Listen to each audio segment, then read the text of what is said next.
ಈ ಧಾರ್ಮಿಕ ಶಿಕ್ಷಣ ಕಳೆದ 3 ವರ್ಷಗಳಿಂದ ಎಲ್ಲ ಕಡೆಗಳಲ್ಲಿ ಸುಮಾರು 20 ಕೇಂದ್ರಗಳಲ್ಲಿ ನಡೆದು ಬರುತ್ತಾ ಇದ್ದು 2 ಪುಸ್ತಕಗಳು ಕೂಡ ಲೋಕಾರ್ಪಣೆಗೊಂಡಿವೆ. ಸುಜ್ಞಾನ ದೀಪಿಕೆ ಭಾಗ 1 ಮತ್ತು ಭಾಗ 2. ಈ ದೃಷ್ಟಿಯಲ್ಲಿ ಇದೀಗ ಧಾರ್ಮಿಕ ಶಿಕ್ಷಣವನ್ನ ಈ ಕೇಂದ್ರದಲ್ಲಿ ನಡೆಸಿಕೊಡ್ತಾ ಇರುವಂತಹ ಬೋಧಕರಿಗೆ ಗುರುತಿಸುವಂತಹ ಕ್ಷಣ. ಈ ಸಂದರ್ಭದಲ್ಲಿ ವಿಶೇಷವಾಗಿ ಮತ್ತಿರುವ ಗಣ್ಯರನ್ನ ಗುರುತಿಸುವ ಅತಿಥಿಗಳೆಂದರೆ ಶ್ರೀಮತಿ ಶಂಕರ್ ಶರ್ಮಾ ಹಾಗೂ ಡಾಕ್ಟರ್ ವಿಜಯ ಸರಸ್ವತಿ ಇವರನ್ನ ವೇದಿಕೆಗೆ ಪ್ರೀತಿಯಿಂದ ಗೌರವಿಸಬೇಕಾಗಿ ವಿನಂತಿಯನ್ನು ಮಾಡ್ತಾ ಇದ್ದೇವೆ. ಈ ಅತಿಥಿಗಳಿರುವರು ವೇದಿಕೆಗೆ ಆಗಮಿಸಬೇಕಾಗಿ ವಿನಂತಿಸ್ತಾ ಇದ್ದೇವೆ. ಶ್ರೀಮತಿ ಶಂಕರ್ ಶರ್ಮಾ ಹಾಗೂ ಡಾಕ್ಟರ್ ವಿಜಯ ಸರಸ್ವತಿ ಬಿ ಇವರು.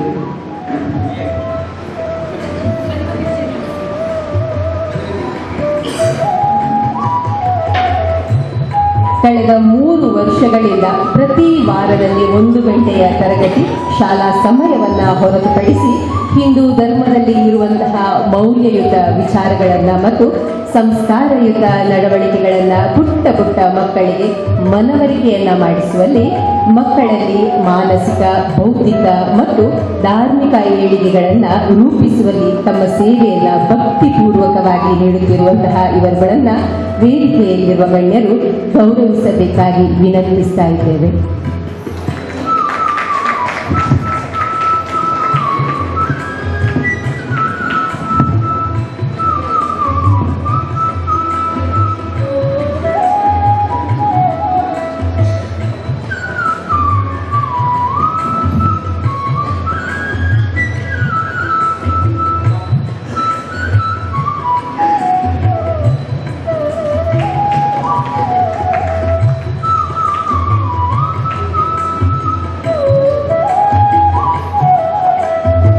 ಶ್ರೀಮತಿ ಡಾಕ್ಟರ್ ವಿಜಯ ಸರಸ್ವತಿ ಇವರು ವಿವೇಕಾನಂದ ಸ್ನಾತಕೋತ್ತರ ವಾಣಿಜ್ಯ ವಿಭಾಗದ ಮುಖ್ಯ ಗುರುಗಳಾಗಿ ಇವರು ಕಾರ್ಯವನ್ನು ನಿರ್ವಹಿಸ್ತಾ ಇದ್ದಾರೆ. ಹಾಗೆ ಶ್ರೀಮತಿ ಶಂಕರಿ ಶರ್ಮಾ ಇವರು ಕೂಡ ಸಾಮಾಜಿಕವಾಗಿ ತಮ್ಮನ್ನು ತಾವು ತೊಡಗಿಸಿಕೊಂಡು ಸೇವೆಯನ್ನ ಸಲ್ಲಿಸ್ತಾ ಇದ್ದಾರೆ. ಇವರಿಗೆ ಮತ್ತು ಮನದಾಳದ ಗೌರವವನ್ನು ಅರ್ಪಿಸ್ತಾ ಇದ್ದೇವೆ.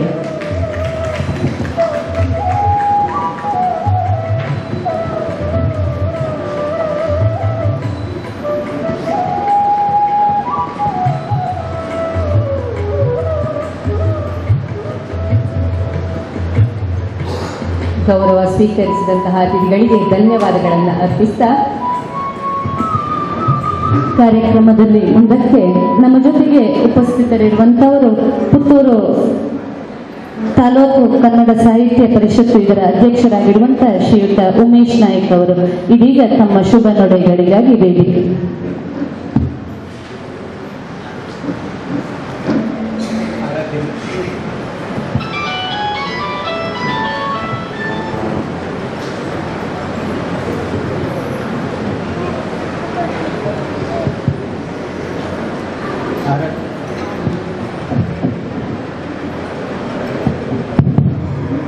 ಆರಾಧ್ಯ ಮೂರ್ತಿ ಮಹಾಲಿಂಗೇಶ್ವರ ದೇವರನ್ನು ಮನಸಾ ಸ್ಮರಿಸುತ್ತಾ ಲಲಿತಾಂಬಿಕೆಯನ್ನು ಭಕ್ತಿಪೂರ್ವಕವಾಗಿ ನಮಿಸುತ್ತಾ ಕನ್ನಡ ಭುವನೇಶ್ವರಿಗೆ ವಂದಿಸುತ್ತಾ ವೇದಿಕೆಯಲ್ಲಿ ಆಸೀನರಾಗಿರುವಂಥ ಸಭಾಧ್ಯಕ್ಷರೇ, ಎಲ್ಲ ಗಣ್ಯರಿಗೂ ವೇದಿಕೆಯ ಮುಂಭಾಗದಲ್ಲಿರುವಂಥ ಎಲ್ಲ ಸಜ್ಜನ ಬಂಧುಗಳಿಗೂ ಪ್ರೀತಿಪೂರ್ವಕ ಗೌರವಪೂರ್ವಕವಾಗಿ ವಂದಿಸ್ತಾ ಇದ್ದೇವೆ.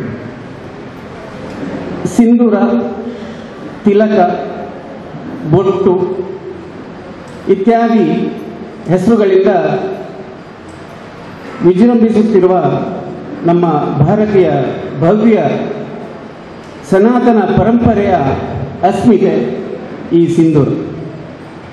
ಈ ಸಿಂಧೂರದ ಬಗ್ಗೆ ಇದರ ಮಹತ್ವವನ್ನು, ಹಿರಿಮೆ ಗರಿಮೆಗಳನ್ನು ಸಮಾಜಕ್ಕೆ ಹೇಳುವಂಥ ನಿಟ್ಟಿನಲ್ಲಿ, ಅರಿವನ್ನುಂಟು ಮಾಡುವ ನಿಟ್ಟಿನಲ್ಲಿ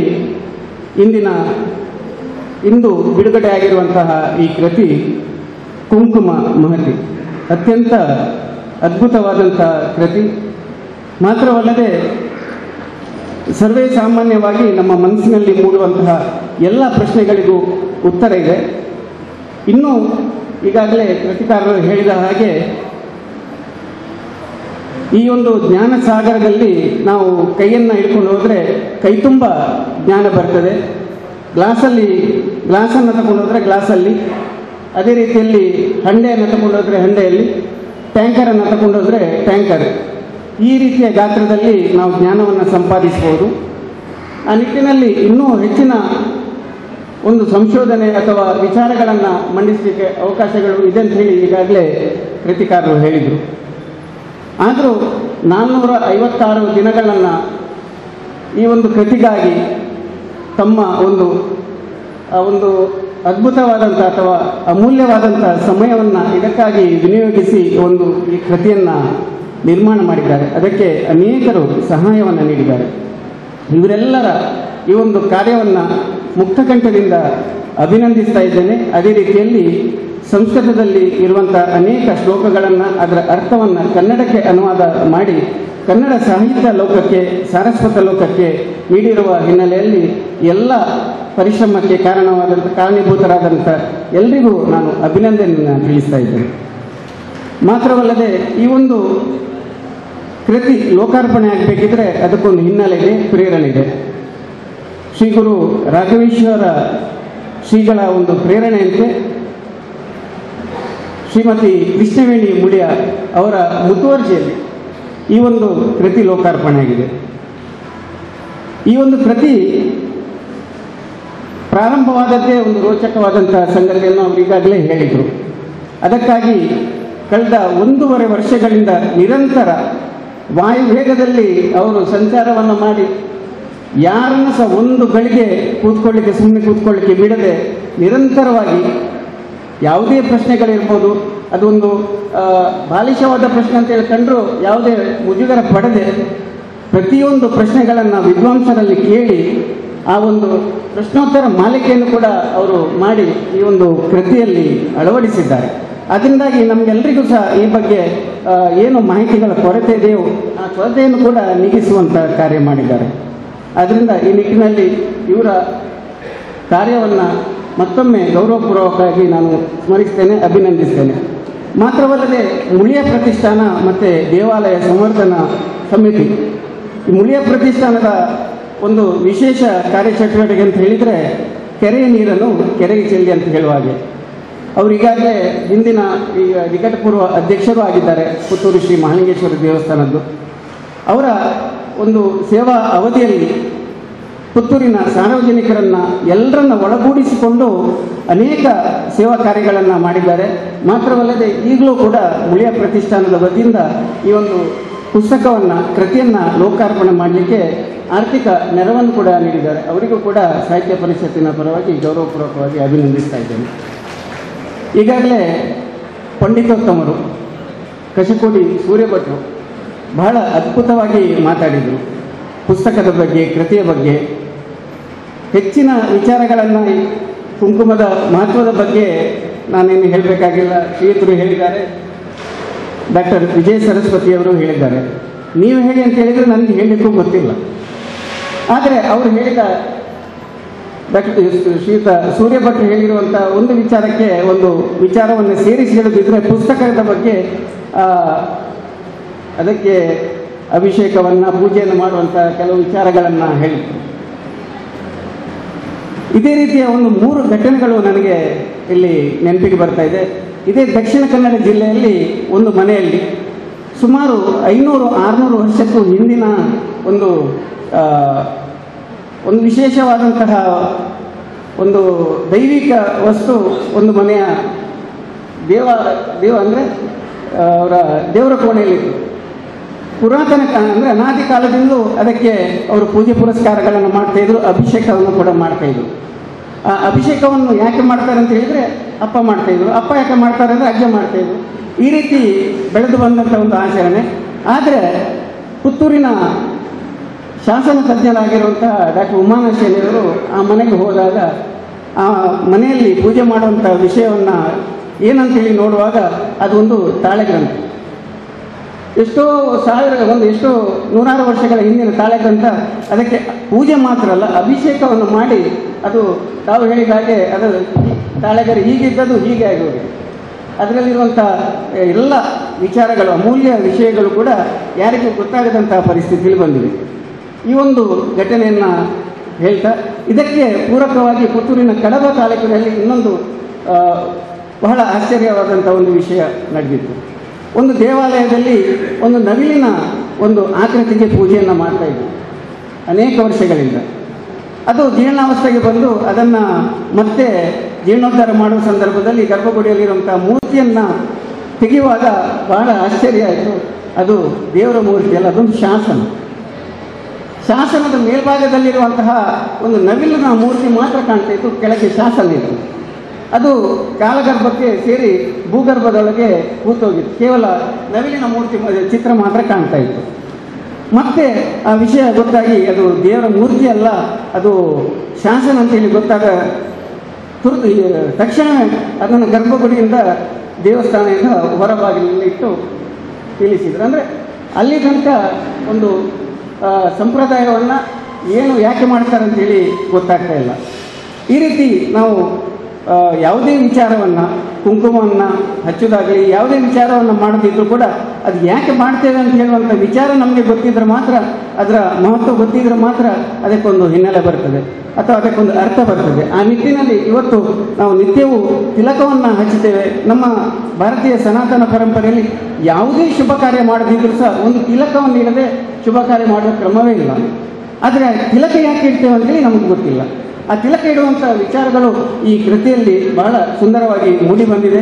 ಇದರಿಂದ ಎಲ್ಲ ಭಕ್ತರಿಗೆ ಇದರ ಸದುಪಯೋಗ ಆಗಲಿಕ್ಕಿದೆ ಅಂತೇಳಿ ಹೇಳ್ತಾ, ಮತ್ತೊಮ್ಮೆ ಇವತ್ತಿನ ಎಲ್ಲ ಕಾರ್ಯಕ್ರಮಗಳನ್ನು ಅಚ್ಚುಕಟ್ಟಾಗಿ ಸಂಯೋಜನೆ ಮಾಡಿ, ನಾನು ಸಾಹಿತ್ಯ ಪರಿಷತ್ತು ಕೇವಲ ನೆಪ ಮಾತ್ರ, ಯಾಕಂತ ಹೇಳಿದರೆ ಪುಷ್ಪಮಾಲಾ ಪ್ರಸಂಗಿಯನ್ನು ಸೂತ್ರ ಸಿರಿಸಿದ್ದಾರೆ ಅಂತ ಹೇಳಿದಾಗೆ ಈ ಒಂದು ಕೃಷ್ಣವೇಣಿ ಮುಳಿಯ ಅವರಿರ್ಬೋದು, ಕೇಶವಣ್ಣ ಇರ್ಬೋದು, ಶ್ರೀಯುತ ಸೂರ್ಯ ಅವರಿರ್ಬೋದು, ಸೂರ್ಯ ಭಟ್ರು ಇರ್ಬೋದು, ಇವರೆಲ್ಲರ ಒಂದು ಮಾರ್ಗದರ್ಶನದಲ್ಲಿ ಮತ್ತು ಈ ವೇದಿಕೆ ಮುಂಭಾಗದಲ್ಲಿರುವಂಥ ವಿದ್ವಾಂಸರ ಸಹಕಾರದಲ್ಲಿ ಮತ್ತು ಪಾಂಡಿತ್ಯದಲ್ಲಿ ಮೂಡಿ ಬಂದಿರುವಂಥ ಕೃತಿ.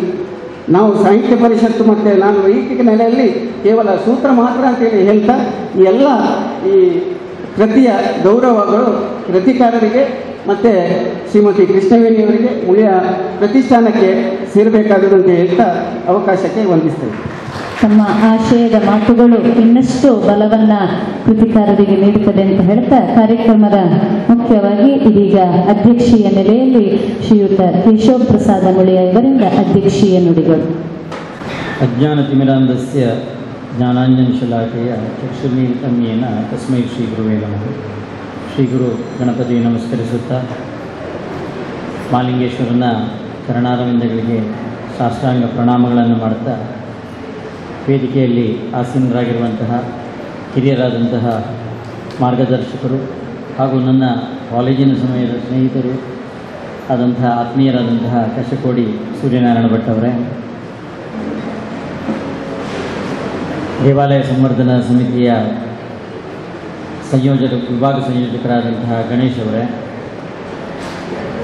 ಆತ್ಮೀಯರಾದ ನಮ್ಮೆಲ್ಲ ದೇವಸ್ಥಾನ ವ್ಯವಸ್ಥಾಪನಾ ಸಮಿತಿ ಅವಧಿಯಲ್ಲಿ ಸಮೇತ ಹಾಗೂ ಮುಂದೆಯೂ ಸಹಕಾರವನ್ನು ನೀಡುತ್ತಾ ಇರುವಂತಹ ಶ್ರೀ ಉಮೇಶ್ ನಾಯಕ್ ಅವರೇ, ಇವತ್ತಿನ ಕೃತಿ ಲೋಕಾರ್ಪಣೆಗೊಂಡ ಇವತ್ತಿನ ಕೃತಿಯ ಕೃತಿಕಾರರಾದಂತಹ ಶ್ರೀಮತಿ ಶೀಲಾಲಕ್ಷ್ಮಿ ಕಾಸರಗೋಡು ಅವರೇ, ನನ್ನ ಧರ್ಮಪತ್ನಿ, ವೇದಿಕೆಯ ಮುಂಭಾಗದಲ್ಲಿ ಆಸೀನರಾಗಿರುವಂತಹ ಶಂಕರ್ ಸಾರಡ್ಕ ಅವರೇ, ರಾಮದಾಸ್ ಗೌಡ ಅವರೇ, ವಿಶೇಷವಾಗಿ ಪೂರ್ಣ ಕಾರ್ಯಕ್ರಮದಲ್ಲಿ ಉಪಸ್ಥಿತರಿದ್ದಂತಹ ನಮ್ಮ ದೇವಸ್ಥಾನದ ಪ್ರಧಾನ ಅರ್ಚಕರಾದಂತಹ VS ಭಟ್ರವರೇ, ಕೃತಿಕಾರರ ಮನೆಯವರೇ ಹಾಗೂ ಎಲ್ಲ ಕುಂಕುಮಾರ್ಚನೆಯ ಅಭಿಮಾನಿ ಬಂಧುಗಳೇ, ಪ್ರಥಮದಲ್ಲಿ ತಮಗೆಲ್ಲರಿಗೂ ನಮಸ್ಕಾರವನ್ನು ಹೇಳ್ತಾ, ಬಿಳಿ ಇದ್ದದ್ದೆಲ್ಲ ಹಾಲಲ್ಲ ಅಂತೇಳಿ ನಮಗೆಲ್ಲ ಗೊತ್ತಿದೆ. ಬಿಳಿ ಇದ್ದದ್ದೆಲ್ಲ ಹೇಗೆ ಹಾಲಲ್ಲವೋ ಹಾಗೆ ಹುಡಿ ಕೆಂಪು ಇದ್ದ ಮಾತ್ರಕ್ಕೆ ಅದು ಕುಂಕುಮ ಆಗೋದಿಲ್ಲ. ಹುಡಿ ಕೆಂಪು ಇದ್ದ ಮಾತ್ರಕ್ಕೆ ಕುಂಕುಮ ಆಗೋದಿಲ್ಲ ಅಂತೇಳಿ ಹೇಗೆ ಆಗೋದಿಲ್ಲ ಅಂತ ಹೇಳೋದಕ್ಕೆ ಈ ಕೃತಿ. ಇವತ್ತು ಆ ಕೃತಿಯನ್ನು ಬರೆದು ಅದರಲ್ಲಿ ಕುಂಕುಮವಾದ ಮಹತ್ತರ ಏನು ಮಹತ್ವ ಅಂತ ಹೇಳುವಂಥದ್ದನ್ನು ನಮಗೆಲ್ಲ ಹೇಳಿಕೊಟ್ಟಿದ್ದಾರೆ. ಅದರ ಬಗ್ಗೆ ಪುನಃ ನಾನು ಹೇಳಬೇಕಾಗಿಲ್ಲ. ಅಥವಾ ಕಶಕೋಡಿಯವರು ಹೇಳಿದಾಗೆ ಅದನ್ನು ಹೇಳ್ತಾ ಹೋದರೆ ಅದೇ ಒಂದು ವಿಷಯ ಆಗ್ತದೆ, ಅಥವಾ ಆ ಪುಸ್ತಕವನ್ನು ಯಾಕೆ ತೆಗೊಳ್ಳೋದು ಅಂತೇಳುವ ವಿಷಯ ಆಗ್ತದೆ. ಹಾಗಾದರೆ ಈ ಕೃತಿಯನ್ನು ದೇವಾಲಯ ಸಂವರ್ಧನಾ ಸಮಿತಿ ಇಲ್ಲಿ ಲೋಕಾರ್ಪಣೆ ಮಾಡಿದೆ, ಅಥವಾ ಈ ಕೃತಿಯ ಮೂಲ ಕಾರಣ ದೇವಾಲಯ ಸಂವರ್ಧನಾ ಸಮಿತಿಯಿಂದ. ದೇವಾಲಯ ಸಂವರ್ಧನಾ ಸಮಿತಿ ಅಂದರೆ ಏನು ಅಂತ ವಿಶೇಷವಾಗಿ ನಮ್ಮ ಸಂವರ್ಧನಾ ಸಮಿತಿಯ ಸದಸ್ಯರಾದಂಥ ಸುದರ್ಶನ್ ಅವರು ಕೂಡ ಇಲ್ಲಿದ್ದಾರೆ. ದೇವಾಲಯ ಸಂವರ್ಧನಾ ಸಮಿತಿಯ ಕೆಲಸ ಇಷ್ಟೇ. ದೇವಾಲಯ ಅಂತೇಳಿ ಹೇಳಿದರೆ ಒಂದು ಆರಾಧನಾ ಕೇಂದ್ರ ಮಾತ್ರ ಅಲ್ಲ, ಒಂದು ಧಾರ್ಮಿಕ ಕೇಂದ್ರ ಮಾತ್ರ ಅಲ್ಲ. ದೇವಾಲಯ ಅಂತೇಳಿ ಹೇಳಿದರೆ ಅದು ಸಾಮಾಜಿಕ ಕೇಂದ್ರ. ದೇವಾಲಯ ಅಂತೇಳಿ ಹೇಳಿದರೆ ಅದು ಶೈಕ್ಷಣಿಕ ಕೇಂದ್ರ. ದೇವಾಲಯ ಅಂತೇಳಿ ಹೇಳಿದರೆ ಅದು ಸೇವಾ ಕೇಂದ್ರ. ದೇವಾಲಯ ಅಂತೇಳಿ ಹೇಳಿದರೆ ಅದು ಆರ್ಥಿಕ ವಿಷಯವನ್ನು ಜನರಿಗೆ ಒತ್ತು ಕೊಡಲಿಕ್ಕಿರುವಂತಹ ಕೇಂದ್ರ. ಈ ಎಲ್ಲ ದೇವಾಲಯ ಅಂತೇಳಿ ಹೇಳಿದರೆ ಅದು ಶೈಕ್ಷಣಿಕ ಕೇಂದ್ರ. ಈ ರೀತಿ ಹಿಂದಿನ ಕಾಲದಲ್ಲಿ ಇದ್ದಂತಹ ದೇವಾಲಯಗಳು ಇವತ್ತು ಏನಾಗಿಬಿಟ್ಟಿವೆ ಅಂತೇಳಿ ಹೇಳಿದರೆ, ದೇವಾಲಯಕ್ಕೆ ಹೋಗುವುದು ಅಂತೇಳಿ ಹೇಳಿದರೆ ಏನು ಅಂತೇಳಿ ಹೇಳಿದರೆ ಕೇವಲ ನಾವು ದೇವರನ್ನು ನೋಡಿ ನಮಸ್ಕಾರ ಮಾಡಿ ಪೂಜೆ ಮಾಡಿ ಆರತಿ ತಗೊಂಡು ಬರುವುದು ಅಂತ ಆಗಿಬಿಟ್ಟಿದೆ. ಈ ಕನೆಕ್ಷನ್ ಯಾವಾಗ ತಪ್ಪಿತೋ ಆವಾಗ ದೇವಸ್ಥಾನ ನಮ್ಮಿಂದ ದೂರ ಆಯಿತು. ಯಾವಾಗ ದೇವಸ್ಥಾನಗಳಲ್ಲಿ ಇದು ಪುನಃ ಪ್ರಾರಂಭ ಆಗ್ತದೋ ಆಗ ಜನರಿಗೆ ದೇವಸ್ಥಾನ ಅಂತೇಳಿ ಹೇಳಿದರೆ, ಧಾರ್ಮಿಕತೆ ಅಂತೇಳಿ ಹೇಳಿದರೆ ಅದು ನಿಜವಾದದ್ದು ಅಂತ ಹೇಳುವಂಥದ್ದು ಅರ್ಥ ಆಗ್ತದೆ. ಕಾಶಿಕೋಡಿ ಸೂರ್ಯನಾರಾಯಣ ಭಟ್ರು ಮಾತಾಡ್ತಾ ಹೇಳಿದರು, ಯಾವುದು ಮುಂದೆ ಇಲ್ಲ ಅಂತ ಆಗ್ತದ ಅದು ವಿಜ್ಞಾನ ಅಂತೇಳಿ. ಅದನ್ನು ನಾನೇ ಅವರು ಮನೆಯಲ್ಲಿ ತಮಾಷೆಯಲ್ಲಿ ಹೇಳಲಿಕ್ಕಿತ್ತು. ಟೊಮೆಟೊ ತಿಂದರೆ ಒಂದು ಸಲ ಹೇಳ್ತಾರೆ, ಟೊಮೆಟೊ ತಿಂದರೆ ಹೊಟ್ಟೆಯಲ್ಲಿ ಕಲ್ಲಾಗ್ತದೆ ಅಂತ ಹೇಳ್ತಾರೆ, ಕಿಡ್ನಿಯಲ್ಲಿ ಕಲ್ಲಾಗ್ತದೆ ಅಂತ ಹೇಳ್ತಾರೆ. ಸ್ವಲ್ಪ ಸಮಯ ಕಳೆದಾಗ ಇನ್ನೊಬ್ಬರು ಹೇಳ್ತಾರೆ, ಇಲ್ಲ ಟೊಮೆಟೊ ಒಳ್ಳೆಯದು, ಏನಾಗೋದಿಲ್ಲ, ಟೊಮೆಟೊ ಜೀವನ ಪೂರ್ತಿ ತಿನ್ನಿ ಅಂತ ಹೇಳ್ತಾರೆ. ಆಗ ಸುರುಸುರಿಗೆ ನಾನು ಹೇಳ್ತಾ ಇದ್ದೆ, ಇವರಿಗೆ ಬೇರೆ ಕೆಲಸ ಇಲ್ಲ, ಈ ವಿಜ್ಞಾನಿಗಳಿಗೆ ಬೇರೆ ಕೆಲಸ ಇಲ್ಲ ಅಂತೇಳಿ. ಮತ್ತೆ ಸ್ವಲ್ಪ ಸಮಯ ನನಗೆ ಸ್ವಲ್ಪ ಜ್ಞಾನೋದಯ ಆದಾಗ ನನಗೆ ಅನಿಸಿತು, ಬೇರೆ ಕೆಲಸ ಇಲ್ಲಲ್ಲ, ಇವರ ಕೆಲಸವೇ ಇದು ಅಂತ. ಅಂದರೆ ಒಂದು ಸಲ ಹೀಗೆ ಹೇಳೋದು, ಆಮೇಲೆ ಇನ್ನೊಂದು ಸಲ ಇನ್ನೊಂದು ರೀತಿ ಹೇಳೋದು. ಅವರ ಕೆಲಸವೇ ಅದಾದ್ದರಿಂದ ಅವರು ಬದಲಾವಣೆ ಮಾಡ್ತಾ ಹೋಗ್ತಾರೆ. ಬಂಧುಗಳೇ, ಬದಲಾವಣೆ ಆಗದಿರುವುದು ಏನು ಅಂತೇಳಿ ಹೇಳಿದರೆ ನಮ್ಮ ಸನಾತನ ಧರ್ಮದಲ್ಲಿರುವ ವಿಷಯ. ಇವತ್ತು ಏನು ನಾವು ಹೇಳ್ತೇವೋ ಅದನ್ನು ನಾಳೆಯೂ ಹೇಳ್ತೇವೆ, ನಿನ್ನೆಯೂ ಹೇಳಿದ್ದೇವೆ, ಮುಂದೆಯೂ ಹೇಳ್ತೇವೆ. ಹಾಗಿರುವಾಗ ಮೂಢನಂಬಿಕೆ ಯಾವುದು? ಮೂಢನಂಬಿಕೆ ಇದು ನಮ್ಮ ಸನಾತನ ಧರ್ಮ ಮೂಢನಂಬಿಕೆಯೋ ಅಲ್ಲ ವಿಜ್ಞಾನದಲ್ಲಿ ಹೇಳ್ತಾ ಇರುವಂಥ ವಿಷಯ ಮೂಢನಂಬಿಕೆ ಅಂತ ಹೇಳುವಂಥದ್ದನ್ನು ನಾವು ಹೇಳ್ಕೊಳ್ಬೇಕು, ಅರ್ಥ ಮಾಡ್ಕೊಳ್ಬೇಕಾಗ್ತದೆ. ಅಂದರೆ ಮೂಢ ನಂಬುತ್ತಾ ಇರುವಂಥದ್ದನ್ನು ಮೂಢನಂಬಿಕೆ ಅಂತೇಳಿ ನಾವು ಹೇಳ್ಬೋದು ಅಂತೇಳಿ ನನಗೆ ಇಲ್ಲಿ ಅನ್ನಿಸ್ತದೆ. ಈ ವಿಚಾರಗಳನ್ನು ಅರಿತು ದೇವಸ್ಥಾನವನ್ನು ಪುನಃ ಜನರಲ್ಲಿ ತರಬೇಕು, ಪುನಃ ವಾಪಸ್ ಜನರನ್ನು ದೇವಸ್ಥಾನಗಳೊಟ್ಟಿಗೆ ಜೋಡಿಸಬೇಕು ಅಂತ ಹೇಳುವ ನಿಟ್ಟಿನಲ್ಲಿ ರಾಷ್ಟ್ರೀಯ ಸ್ವಯಂ ಸೇವಕ ಸಂಘ ಒಂದು ಯೋಚನೆ ಮಾಡ್ತದೆ. ಇವತ್ತು ದೇವಸ್ಥಾನ ಆಡಳಿತದ ಒಳಗಿದೆ. ಹೇಗಾಗಿದೆ ದೇವಸ್ಥಾನಗಳಲ್ಲಿ ಅಂತ ಹೇಳಿದರೆ, ವ್ಯವಸ್ಥಾಪನಾ ಸಮಿತಿಯ ಮಾಜಿ ನಿಕಟಪೂರ್ವ ಅಧ್ಯಕ್ಷನಾಗಿ ಆ ನೆಲೆಯಲ್ಲಿ ಹೇಳ್ತಾ ಇರೋದು ನಾನು. ಸರ್ಕಾರಿ ಕೆಲಸ ದೇವರ ಕೆಲಸ ಅಂತ ಹೇಳೋದು ನಾವೆಲ್ಲ ಕೇಳಿದ್ದೇವೆ. ಇವತ್ತು ಸರ್ಕಾರದ ಹಿಡಿತದಲ್ಲಿರುವ ದೇವಸ್ಥಾನದಲ್ಲಿ ಹೇಗಾಗಿದೆ ಅಂತ ಹೇಳಿದರೆ, ದೇವರ ಕೆಲಸ ಸರ್ಕಾರದ ಕೆಲಸ ಆಗಿದೆ. ಸರ್ಕಾರದ ಕೆಲಸ ಹೇಗೆ ನಡೀತದೆ ಅಂತ ತಮಗೆಲ್ಲ ಗೊತ್ತಿದೆ. ಒಂದೇ ಒಂದು ಕೆಲಸ ಮಾಡಬೇಕಿದ್ರೆ ಭಾಳ ಕಷ್ಟ ಆಗಿದೆ.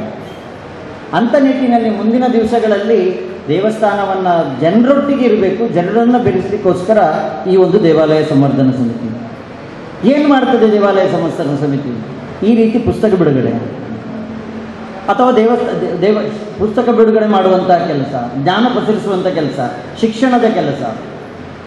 ಇವತ್ತು ದೇವಾಲಯ ಸಂವರ್ಧನಾ ಸಮಿತಿಯ ಮುಖಾಂತರ ಸುಮಾರು 29 ಕಡೆಗಳಲ್ಲಿ ಹಿಂದೂ ಧಾರ್ಮಿಕ ಶಿಕ್ಷಣ ನಡೀತಾ ಇದೆ. ಸುಮಾರು 2000ಕ್ಕೂ ಮಿಕ್ಕಿ ವಿದ್ಯಾರ್ಥಿಗಳು ಪ್ರತಿ ವಾರ ಹಿಂದೂ ಧಾರ್ಮಿಕ ಶಿಕ್ಷಣವನ್ನು ಪಡಿತಾ ಇದ್ದಾರೆ ಅಂತ ಹೇಳೋದನ್ನು ಇಲ್ಲಿ ತಮ್ಮ ಮುಂದೆ ಹೇಳಲಿಕ್ಕೆ ನನಗೆ ಭಾಳ ಹೆಮ್ಮೆ ಆಗ್ತದೆ. ವಿಶೇಷವಾಗಿ ಇಲ್ಲಿ ಕೃಷ್ಣವೇಣಿಯನ್ನು ಮತ್ತು ಪ್ರಭಾಕರನ ಹಾಗೂ ವೀಣಾ ಬಿಕೆ ಅವರನ್ನು ನಾನು ಗುರುತಿಸ್ತಾ ಇದ್ದೇನೆ. ಅವರ ಹಾಗೂ ವಿಜಯ ಸರಸ್ವತಿ ಅವರು, ಶಂಕರಿ ಶರ್ಮಾ ಅವರು, ಇವರ ಒಂದು ಬೆನ್ನೆಲುಬಾಗಿ ನಿಂತು ರಾಜೇಶ್ ಬೆಜ್ಜಂಗಳ ಅವರು, ನಮ್ಮ ಹಿಂದಿನ ವ್ಯವಸ್ಥಾಪನಾ ಸಮಿತಿಯವರು ಹಾಗೂ ಐತಬ್ ನಾಯಕ್ ಇಂಥ ಎಲ್ಲರ ಒಂದು ಸೇರುವಿಕೆಯಿಂದ ಪ್ರಾರಂಭಗೊಂಡಂತಹ ಈ ಧಾರ್ಮಿಕ ಶಿಕ್ಷಣ ಇವತ್ತು ಇಷ್ಟು ಕಡೆಗಳಲ್ಲಿ ನಡೀತಾ ಇದೆ. ಈ ಕೆಲಸವನ್ನು ದೇವಾಲಯ ಸಂವರ್ಧನಾ ಸಮಿತಿ ಮಾಡುತ್ತದೆ. ಯಾಕಾಗಿ ಅಂತ ಹೇಳೋದನ್ನು ನಾನು ಈಗಾಗಲೇ ಹೇಳಿದೆ ನಿಮಗೆ. ಸನಾತನ ಸಂಸ್ಕೃತಿಯ ಪುನರುತ್ಥಾನಕ್ಕಾಗಿ ಎಲ್ಲಿ ಮಾಡುತ್ತಾ ಇರುವಂಥ ಕೆಲಸ ಮಾಡ್ತಾ ಇರೋ ದೇವಸ್ಥಾನಗಳಲ್ಲಿ ಮಾಡ್ತಾ ಇರುವಂಥದ್ದು.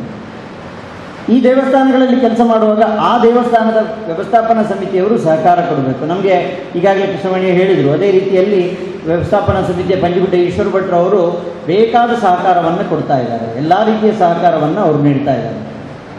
ಪಂಜುಗುಡ್ಡ ಈಶ್ವರ ಭಟ್ ಅಂತೇಳಿ ಅವರು ಮ್ಯಾನ್ ಆಫ್ ಆ್ಯಕ್ಷನ್ ಅಂತ ಹೇಳೋದನ್ನು ನಾನಿಲ್ಲಿ ಹೇಳಲಿಕ್ಕೆ ಇಚ್ಛೆ ಪಡ್ತಾ ಇದ್ದೇನೆ. ನಮ್ಮ ವ್ಯವಸ್ಥಾಪನಾ ಸಮಿತಿ ಸಂದರ್ಭದಲ್ಲಿ ಮಾಸ್ಟರ್ ಪ್ಲ್ಯಾನನ್ನು ನಾವು ಮಾಡಿದೆವು. ನಾವು ಮಾಸ್ಟರ್ ಪ್ಲ್ಯಾನ್ ಮಾಡುವಾಗ ಒಂದಷ್ಟು ಜನ ಬಂದು ನಮ್ಮ ಹತ್ರ ಕೇಳಿದರು, ಅಲ್ಲ ಮಾರ್ರೆ, ನೀವು ಮಾಸ್ಟರ್ ಪ್ಲ್ಯಾನ್ ಮಾಡಲಿಕ್ಕೆ ಸುಮಾರು 1 ವರ್ಷದ ಮೇಲೆ ತಗೊಳ್ತಾ ಇದ್ದೀರಿ, ನಿಮಗೆ ಬುದ್ಧಿ ಉಂಟಾ? ನೀವು ನಿಮ್ಮ ಕೆಲಸವನ್ನು ಮಾಡಿ, ನಿಮ್ಮದು ಈಗ ಮಾಸ್ಟರ್ ಪ್ಲ್ಯಾನ್ ಎಲ್ಲ ಮುಗಿಯುವಾಗ ನಿಮ್ಮ ವ್ಯವಸ್ಥಾಪನಾ ಸಮಿತಿಯ ಸಮಯ ಮುಗೀತದೆ, ನೀವ್ಯಾಕೆ ಮಾಸ್ಟರ್ ಪ್ಲ್ಯಾನ್ ಮಾಡೋದು? ನಿಮ್ಮ ಕೆಲಸ ಮಾಡ್ಕೊಂಡು ನೀವು ಹೋಗಬಾರ್ದು ಅಂತ. ಆಗ ನಾನು ಹೇಳಿದೆ, ನೋಡಿ, ಒಟ್ಟು ಒಂದು ಕೆಲಸ ಮಾಡೋದು ಅಂತೇಳಿ ಆದರೆ ನಾನು ಯಾವುದೋ ಒಂದು ಕಟ್ಟಡವನ್ನು ಕಟ್ಟಿ ಹೋಗ್ಬೋದು.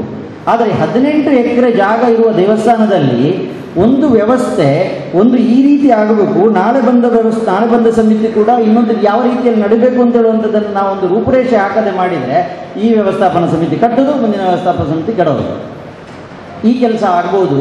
ಹಾಗಾಗಿ ಮಾಸ್ಟರ್ ಪ್ಲ್ಯಾನನ್ನು ಅದು ನಮ್ಮ ವ್ಯವಸ್ಥಾಪನಾ ಸಮಿತಿ ಅವಧಿಯಲ್ಲಿ ಇರ್ಬೋದು, ಇಲ್ಲ ಮುಂದಿನ ಅವಧಿಯಲ್ಲಿ ಇರ್ಬೋದು, ಅದನ್ನು ನಾವು ಮಾಡಬೇಕು ಅಂತ ಹೇಳುವಂಥದ್ದನ್ನು ಹೇಳಿ ಆ ಮಾಸ್ಟರ್ ಪ್ಲ್ಯಾನನ್ನು ಮಾಡಿದ್ದೇವೆ. ಇವತ್ತು ಇಲ್ಲಿ ಈ ಬದಿಯಿಂದ ರಸ್ತೆ ಬರುವ ಒಂದು ಪ್ರಸ್ತಾಪ ಇದೆ. ಆ ಪ್ರಸ್ತಾಪ ನಮ್ಮ ಸಮಿತಿಯ ಸಂದರ್ಭದಲ್ಲಿ ಪ್ರಾರಂಭ ಆದನ್ನು ಮ್ಯಾನ್ ಆಫ್ ಆ್ಯಕ್ಷನ್ ಅಂತ ನಾನು ಅದನ್ನೇ ಹೇಳಿದೆ. ಹೇಗೆ ಆಗಬೇಕಾದ ರೀತಿಯಲ್ಲಿ ಯಾವ ರೀತಿಯಲ್ಲಿ ಅಂತ ಹೇಳೋದು ಮುಖ್ಯ ಅಲ್ಲ, ಏನಾಗಬೇಕು ಅದು ಆಗಬೇಕಾದ್ದು. ಇವತ್ತು ರಸ್ತೆ ತರಲಿಕ್ಕೆ ಆ ಕೆಲಸವನ್ನು ಮಾಡಿದ್ದಾರೆ ಪಂಜುಗುಡ್ಡ ಈಶ್ವರ ಭಟ್ರವರು. ಹಾಗೆ ಇನ್ನೂ ಹಲವು ಕೆಲಸಗಳನ್ನು ದೇವಸ್ಥಾನಗಳಲ್ಲಿ ಏನು ಮಾಸ್ಟರ್ ಪ್ಲ್ಯಾನ್ ಇದೆ ಅಥವಾ ಅದಲ್ಲದೆ ಅವರ ಸ್ವತಃ ಯೋಚನೆಯಿಂದ ಮಾಡಿದಂಥ ಕೆಲಸಗಳು ಹಲವಿದೆ. ಈ ಕೆಲಸಗಳನ್ನು ಅವರು ನಿರ್ವಹಿಸ್ತಾ ಇದ್ದಾರೆ. ನಮ್ಮ ಸಂದರ್ಭದಲ್ಲಿ ಇಲ್ಲಿ ಆರ್ಥಿಕ ಅಂತ ಹೇಳುವಂಥದ್ದನ್ನು ನಾನು ಹೇಳಿದೆ, ಏನು ಮಾಡಬೇಕು ಅಂತೇಳಿ ಆ ಆರ್ಥಿಕದ ಯೋಚನೆಯಲ್ಲಿ ಬ್ರಹ್ಮರಥೋತ್ಸವ ನಡೀತಾ ಇತ್ತು. ಒಬ್ಬರೇ ಬ್ರಹ್ಮರಥೋತ್ಸವ ಮಾಡ್ತಾ ಇದ್ದರು. ಸುಮಾರು ಪ್ರಥಮ ವರ್ಷದಲ್ಲಿ ಬಂದಾಗ ದೇವಾಲಯಕ್ಕೆ ಆರ್ಥಿಕತೆ ಬಹಳ ಇಂಪಾರ್ಟೆಂಟ್.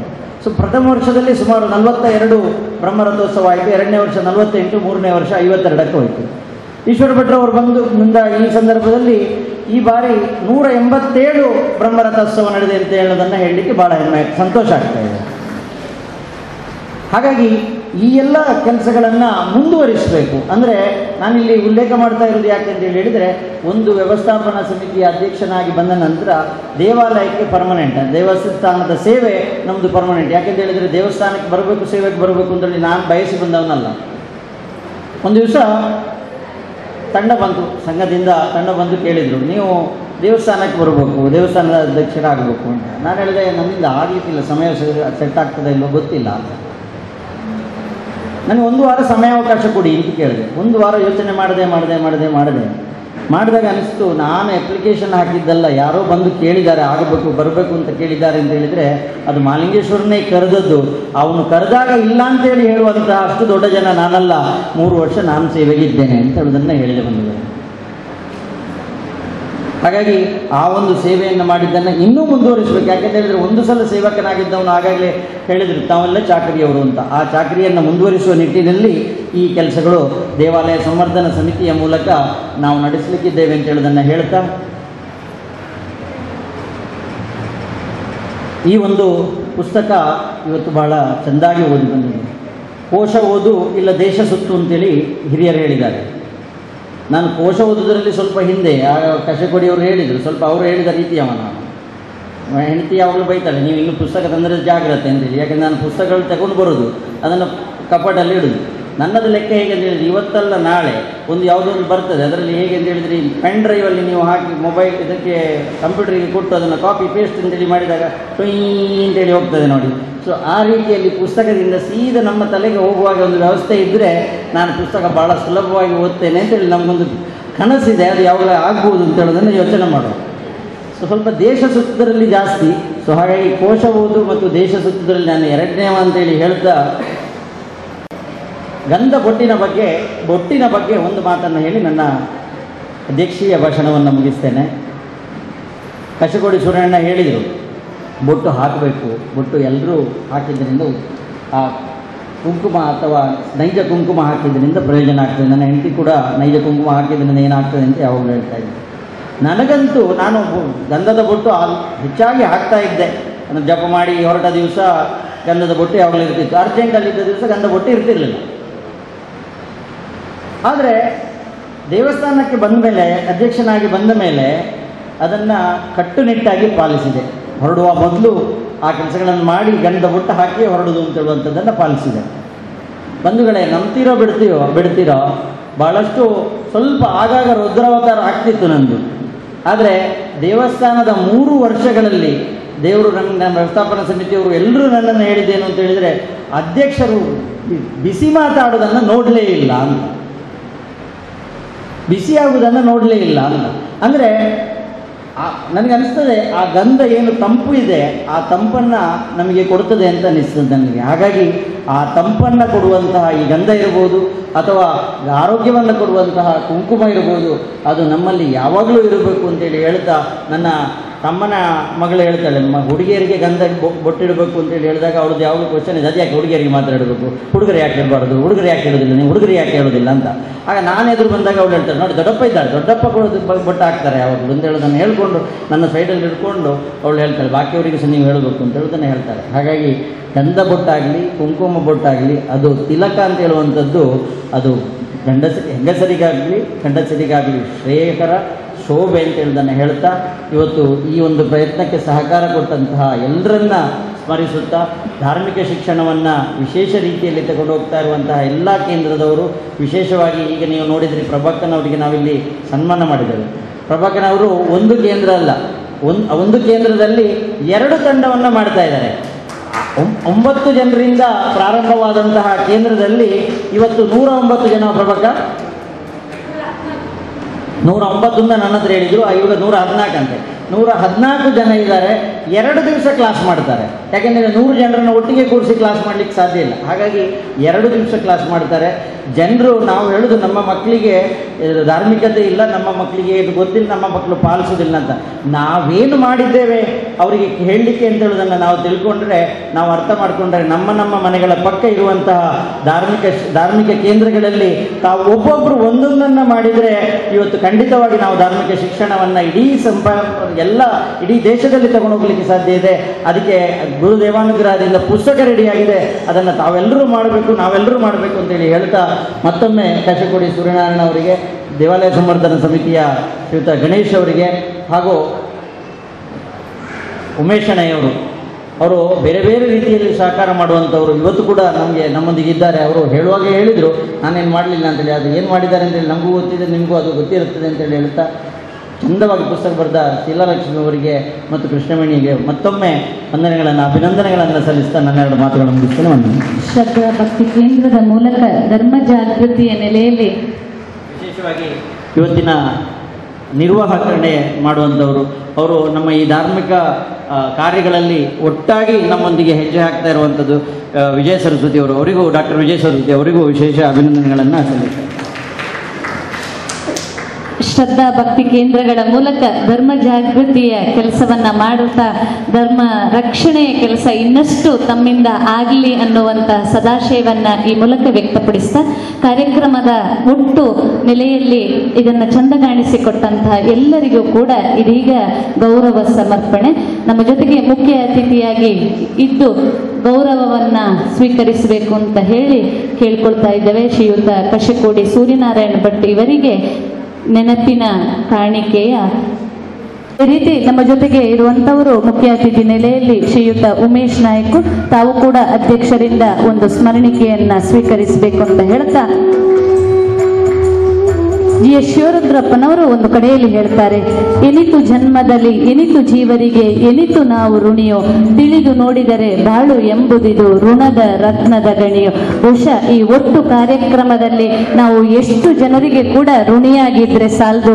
ಬಹುಶಃ ಈ ಕೃತಜ್ಞತಾ ಭಾವ ನಮಗೆ ಮುಂದೆ ಬರಬೇಕು ಅಥವಾ ಧನ್ಯತೆ ಭಾವ ನಮಗೆ ಆಗಬೇಕು ಅಂತಾದ್ರೆ ಈ ಕೃತಿ ಮತ್ತಷ್ಟು ಲೋಕಾರ್ಪಣೆಯಾದದ್ದಲ್ಲದೆ ಪ್ರತಿಯೊಬ್ಬರ ಬದುಕಿಗೆ ಆಪ್ತವಾಗಬೇಕು ಅನ್ನುವ ದೃಷ್ಟಿಯಲ್ಲಿ ಹೇಳುತ್ತಾ, ಇದೀಗ ಕೃತಜ್ಞತೆಯ ಧನ್ಯವಾದ ಮಾತುಗಳಿಗಾಗಿ ಶ್ರೀಯುತ ಗಣೇಶ್ ಇವರು ದೇವಾಲಯ ಸಂವರ್ಧನಾ ಸಮಿತಿಯ ಮಂಗಳೂರು ವಿಭಾಗದ ಸಂಚಾಲಕರು.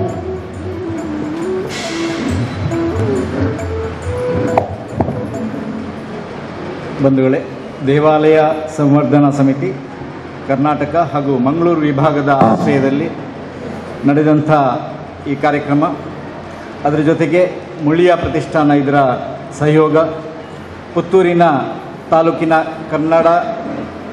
ಕನ್ನಡ ಸಾಹಿತ್ಯ ಪರಿಷತ್ತು ಇದರ ಸಹಕಾರದೊಂದಿಗೆ ಈ ಒಂದು ಅತಿ ಅಮೂಲ್ಯವಾದಂಥ ಕಾರ್ಯಕ್ರಮ ಅಂತ ಹೇಳ್ಬೋದು. ಈ ಕಾರ್ಯಕ್ರಮ ಎಲ್ರಿಗೂ ದಕ್ಕುವಂಥದ್ದಲ್ಲ. ಈ ಪುತ್ತೂರಿನ ಈ ಒಂದು ಮಹಾಲಿಂಗೇಶ್ವರ ದೇವರ ಸಾನ್ನಿಧ್ಯದಲ್ಲಿ ಈ ಒಂದು ಅಭೂತಪೂರ್ವ ಕಾರ್ಯಕ್ರಮ ನಡೆದು ಬಂದಿದೆ. ಇದು ಆಗಿರುವಂಥದ್ದು ನಮ್ಮ ಮುಳಿಯ ಕೇಶವ ಪ್ರಸಾದರು ಅವರ ಮುತುವರ್ಜಿಯಲ್ಲಿ ಈ ಕಾರ್ಯಕ್ರಮ ಆಗಿದೆ, ಇವರ ಅಧ್ಯಕ್ಷತೆಯಲ್ಲಿ ಈ ಕಾರ್ಯಕ್ರಮ ಆಗಿದೆ. ಇವರಿಗೆ ಈ ಕಾರ್ಯಕ್ರಮವನ್ನು ನಡೆಸಲಿಕ್ಕೆ ಅವರು ಆ ಶಕ್ತಿಯನ್ನು ತುಂಬಿದ್ದಾರೆ. ಮುಳಿಯ ಶ್ರೀ ಕೇಶವ ಪ್ರಸಾದ್ ಅವರಿಗೆ ದೇವಾಲಯ ಸಂವರ್ಧನಾ ಸಮಿತಿಯ ವತಿಯಿಂದ ತುಂಬ ಹೃದಯದ ಧನ್ಯವಾದಗಳನ್ನು ಸಮರ್ಪಿಸ್ತಾ ಇದ್ದೀವಿ. ಹಾಗೆ ಕೃತಿ ಬಿಡುಗಡೆಯನ್ನು ನಡೆಸಿಕೊಟ್ಟಂಥ ಶ್ರೀ ಕಶೆಕೋಡಿ ಸೂರ್ಯನಾರಾಯಣ ಭಟ್ ಧಾರ್ಮಿಕ ಚಿಂತಕರು, ಇವರಿಗೂ ತುಂಬ ಹೃದಯದ ಧನ್ಯವಾದಗಳನ್ನು ಸಮರ್ಪಿಸ್ತಾ ಇದ್ದೇನೆ. ಹಾಗೆ ಕೃತಿಯನ್ನು ರಚಿಸಿದಂಥ ಶ್ರೀಮತಿ ಶ್ರೀರಾಕ್ಷಿ ಕಾಸರಗೋಡು, ಇವರಿಗೂ ಕೂಡ ತುಂಬ ಹೃದಯದ ಧನ್ಯವಾದಗಳನ್ನು ಸಮರ್ಪಿಸ್ತಾ ಇದ್ದೇನೆ. ಈ ಕಾರ್ಯಕ್ರಮಕ್ಕೆ ಮುಖ್ಯ ಅತಿಥಿಯಾಗಿ ಆಗಮಿಸಿರುವಂಥವರು ಶ್ರೀ ಪಂಜೆಗುಡ್ಡೆ ಈಶ್ವರ ಭಟ್, ಅಧ್ಯಕ್ಷರು ವ್ಯವಸ್ಥಾಪನಾ ಸಮಿತಿ ಶ್ರೀ ಮಹಾಲಿಂಗೇಶ್ವರ ದೇವಸ್ಥಾನ, ಇವರಿಗೂ ತುಂಬ ಹೃದಯದ ಧನ್ಯವಾದಗಳನ್ನು ಸಮರ್ಪಿಸ್ತಾ ಇದ್ದೀನಿ. ಹಾಗೆ ಅಧ್ಯಕ್ಷರಾದಂಥ ಶ್ರೀ ಪುತ್ತೂರು ಉಮೇಶ್ ನಾಯ್ಕ್, ಇವರಿಗೂ ಕೂಡ ತುಂಬ ಹೃದಯದ ಧನ್ಯವಾದಗಳನ್ನು ಸಮರ್ಪಿಸ್ತಾ ಇದ್ದೇನೆ.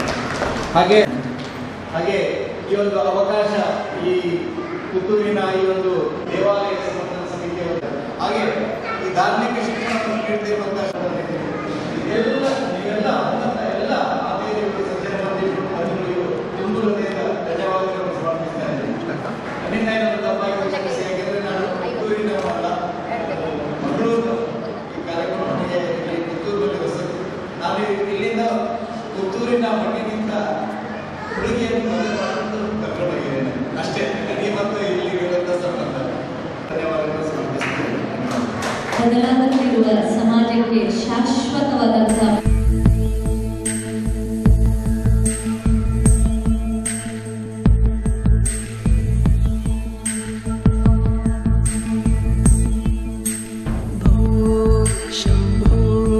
शिव शम्भो स्वयम्भो भो शम्भो शिव शम्भो स्वयम्भो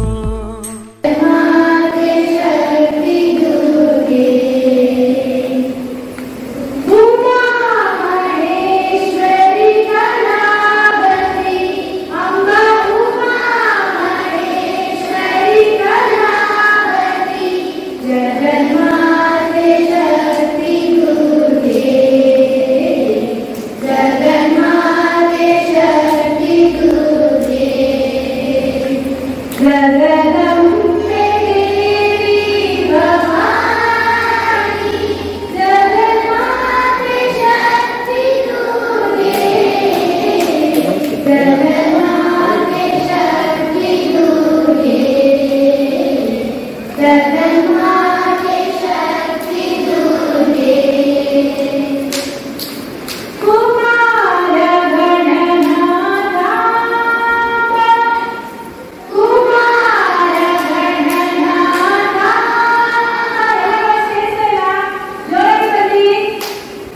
ಜಗದ